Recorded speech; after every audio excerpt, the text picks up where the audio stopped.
to pay for taxi fare, a bus fare, or to buy things in supermarket, that's fine, that's okay. Or they can keep them as memories. Okay, so if you do really want to tip, you enter a hotel, you do check-in rate.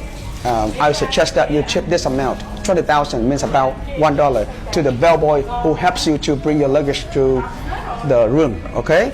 Of course, this is not a must, but it's always expected in Vietnamese culture. It's always expected. Okay. And these are the most commonly used money notes in Vietnamese market. Okay, 50,000 about like it's about $2.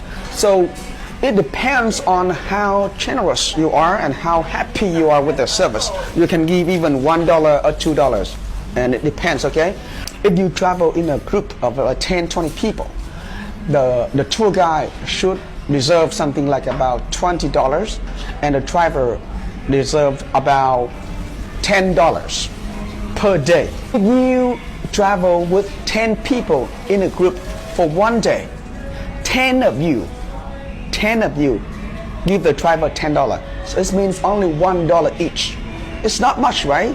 And the tour guide, $20. It means $2 each.